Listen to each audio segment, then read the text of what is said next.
We go to Senator Graham, who did speak with the president just a short time ago. Senator Graham, always good to see you. Thanks for being here tonight. Thank you. What did you say to the president about how he did?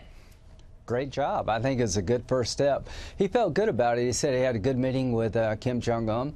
And what really struck me is that, listen, this has got to come to an end. We can't live with this kind of threat.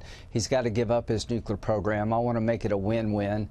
A war would be devastating. I don't want to go down that road. He felt pretty good about the initial meeting. We got a long way to go. But what struck me the most is how much the president appreciated how devastating a war would be, but it would be even more devastating to walk away from this nuclear threat. He's going to end it on his watch, is what he told me. Fascinating. This is Rand Paul speaking out about something that you said about all this earlier. Watch this. In the midst of a historic opening, President Trump actually having face-to-face conversations with the leader of North Korea, Lindsey Graham trying to declare war in the middle of that is, I don't know, someone living in an alternative universe, but it's not real helpful in the middle of an opening to actually talk about, oh yeah, if we don't like this, we're going to, bomb them or declare war on them. Are you trying to declare war on North Korea, Senator? No, I'm actually trying to prevent one. Here's what I believe about North Korea. They wouldn't be talking to Trump unless they believed he was serious about using military force. President Trump has done more in 500 days to deal with North Korea than every president in the last 30 years. Here's what the choices are for North Korea. Column A is economic incentives, security guarantees, a good life for North Korea, and security for the regime. Column B is going to be the destruction of the regime if you don't give up your nuclear weapons program. President Trump wasn't kidding when he said he would use military force. It is the last option. Contrary to what Senator Paul says, the only way you're going to get North Korea to give up their nuclear weapons program is for them to believe they're better off without it than with it. And that comes down to Trump convincing them that they can no longer go on the path they're going without a fight. Yeah, that's what I found fascinating last night, because the one thing that we know for sure is that the status quo cannot stay. It right? is over. And that's what the North Korean dictator has figured out, no doubt. Yes. That's why he showed up to talk about this, because he knows he's got pressures at home as well. He's got this little, small, growing elite class, which is minor, but they're pushing back on him. And then he's got this other choice, that if he goes back to what he was doing before, firing missiles across the ocean and testing nuclear missiles, potentially, that we're going to start firing back at him.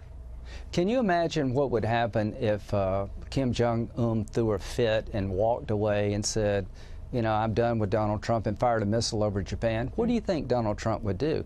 Donald Trump would see that as a provocative act against the United States, and he would retaliate. What Senator Paul doesn't understand is that you're cutting the legs out from President Trump when you talk about you're not really serious about the military option. I don't want it. It'd be devastating. It's the last resort. But if North Korea doesn't believe that we're serious about the military option, you're never going to get a peaceful result. All right. Here's Dennis Rodman, because I know you want to. Yeah. Hold on. This is actually. I want to play expert, this. This is James Clapper praising Dennis Rodman. Watch this. You're kidding me.